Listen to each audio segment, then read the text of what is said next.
2007 में बेनज़ीर मुशर्रफ ठाह जे ज़रिए 8 जी हुकूमत मिली। ॿियो त बेनज़ीर जो वाक़ियो थी पियो ॾुखाईंदड़, बाक़ी इहा मैच फिक्स हुई 8 में बि। सो 8, 13, 18 घणियूं मैच फिक्स रहियूं आहिनि।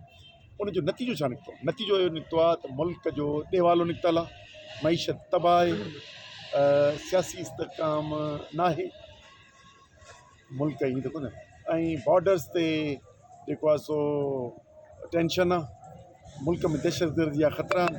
इहे सॼो शफ़ाफ निज़ाम न करण जी सो हींअर बिल्कुलु फिक्स लॻे थी। ऐं एहतिसाब जे अमल खे इस्टेब्लिशमेंट रोके ज़ाहिरी तौर ते सम्झा था असांजा पसंदि जा नतीजा वठंदासीं, पर मुल्क खे जेको तबाह थींदा उनजो अफ़सोस थींदुसि। पर असांजो कमु आहे त इहे जेके फिक्स मैचिस आहिनि इहो ख़तमु थिए, मेरिट जो निज़ाम अचे, ऐं सिंध खे जेके ख़तरा आहिनि जेके हिन वक़्त ते तमामु संजीदा आहिनि, उहे सिंध जी इबादत जाग्राफ़ी खे ख़तरो आहे, सिंध जी डेमोग्राफ़ी खे ख़तरो आहे, सिंध जे वसीला जेको नीलाम थियण जो ख़तरो आहे।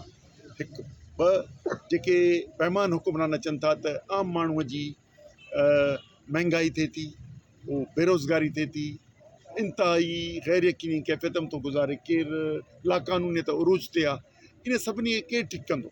ऐं सुञा पियो त फिक्स मैचिस मुल्क खे बर्बादु कंदियूं, ऐं जेकॾहिं फेयर ऐं फ्री इलेक्शन थींदी ऐं कड़ो इतिसाब पाकिस्तान में थींदो त मुल्क सही रस्ते ते हलंदो, न त अलाही हाफ़िज़ आहे। सूबाई ऐं क़ौमियत ॿिन्ही ते इलेक्शन विढ़ो पिया या कीअं? जी हा, NA 208 ऐं PS 38 सकरंड ऐं काज़ीमत सकरंड नेशनल ॿिन्ही ते विढ़ी रहियो।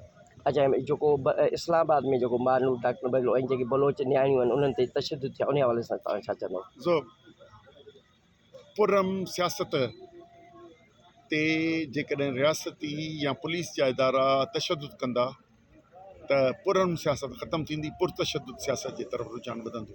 उनजे करे पुरम सियासत जो हमेशह हक़ हुजणु घुरिजे। असां मूं कल्ह मीडिया में बि चयो आहे, हिन जी मज़म्मत कई आहे, ऐं पुरम सियासत जा जेके बि तरीक़ा आहिनि उन्हनि खे खुली छूट ॾिनी वञे, आज़ादी ॾिनी वञे, तॾहिं मुल्क में सुधारो बि ईंदो। बाक़ी इहो तशदुद जी सी मज़म्मत करे जी मुस्तक़बिल खे कीअं था ॾिसो?